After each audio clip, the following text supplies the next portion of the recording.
هنتكلم النهاردة على أهم حالات ال present perfect tense grammar الوحدة الأولى الصف الثالث الإعدادي من كتاب المعاصر في زمن المضارع التام. اللي ناسي فينا زمن المضارع التام have وهاز زائد التصريف الثالث للفاعل، وهنحفظ طبعا الأفعال كويس جدا بالتصريف الأول والتاني والتالت، وبعدين هنحط هاف أو هاز والتصريف التالت. I ووي ويو وزي تاخد هاف، هي وشي وإت تاخد هاز والتصريف التالت. هنيجي على since and for present perfect tense with since and for. امتى ناخد since وامتى ناخد for؟ لو هنتكلم على مدة هناخد for. مدة دي اللي الحدث استغرقها، كانت يوم، كانت اسبوع، كانت شهر، كانت 5 ايام، دي اسمها مدة من حدوث الفعل لحد لحظة الكلام. انا قعدت كلت في نص ساعة يبقى for. انا سافرت في 5 ايام يبقى for.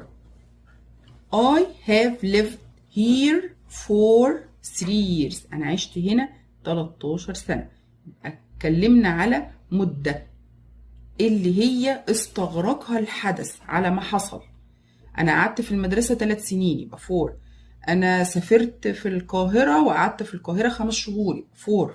5 hours years 3 months يبقى بناخد 4. Have you been at school for a long time؟ هو الوقت مش محدد، ولكن هو سأل على مدة. المدة دي long time، المدة دي شهر month year، يبقى no. الإجابة no. I have been here for a month. يبقى لما نيجي نسأل في for بيتكلم على مدة اللي الحدث استغرقها. أنا سافرت في وقت كذا، أنا نمت 8 ساعات، أنا سافرت مدة كانت 2 سنين، يبقى دي for. طيب امتى ناخد since؟ since دي بيتكلم على بداية حدوث الحدث. الزمن هو طبعا كل ده بيتكلم على تعبير زمني، ولكن بداية الحدوث بتاعة الحدث بناخد since.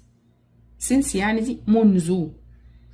I have studied English since I was 8 years old. أنا بذاكر إنجليزي من أيام ما كان عندي 8 سنين. بداية الحدث. بداية الحدث امتى؟ لما كان عندي 8 سنين، سنة 2008 لما